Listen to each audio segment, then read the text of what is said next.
Hello there, I'm Ineza. Allow me to share a little bit on the world of bullying.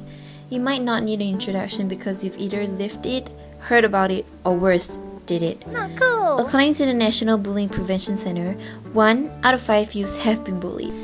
I know, bullying happens in all groups of ages, but if I talked about all of them, it probably... Anyway, let's take a look at the term bullying. It's the act of seeking to harm, intimidate, or hurt someone who might be perceived as vulnerable.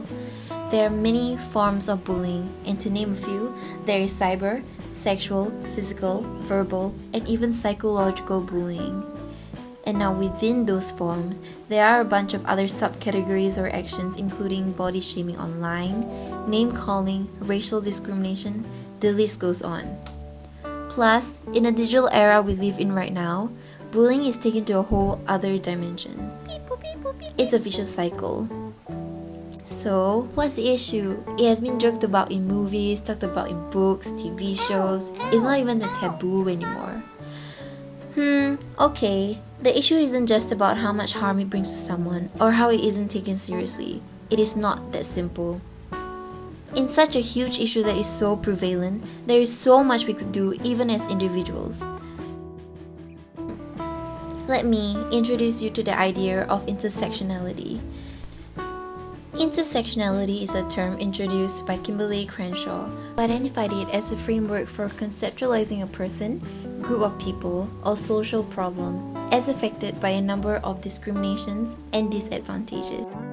By thinking intersectionally, we could take into account people's overlapping identities and experiences in order to understand the complexity of prejudices they face. So, let's just start by saying that every victim of bullying has the same experience, trauma, and should receive help the same way. That is wrong. But why? Well, by saying that, we are looking into society which in this case bully victims as a whole through a one-lens view and might find ourselves disregarding the other underlying factors they need help overcoming. Let's zoom in for a little bit here and draw out 2 individuals in a pool of bully victims as an example. Meet Bing and Bong. All I know about them right now is that they are constantly bullied by their classmates. In this instance, if we suggest that both of them should see a counselor and expect them to receive the help they need, that is generalizing the problem and fitting them as a one-size-fits-all solution. However, if we think intersectionally, we could see Bing might need help coping through being around supportive peers, while Bong should maybe take time off his phone. And that is just a surface example. In the August of 2018, a 9-year-old boy in Colorado named Jamal Miles took his own life after coming out as gay to his mom.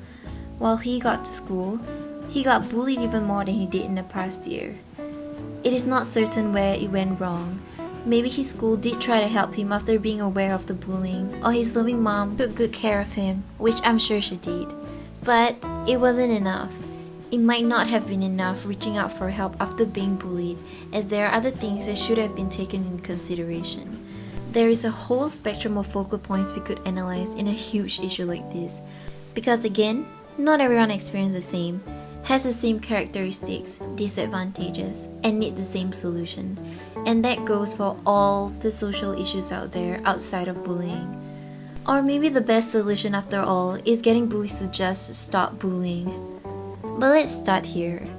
The next time someone comes up to you and talks about how they're being bullied, try not to say things like, "I've been there, you get through it," or "That's okay, learn to become stronger from the haters."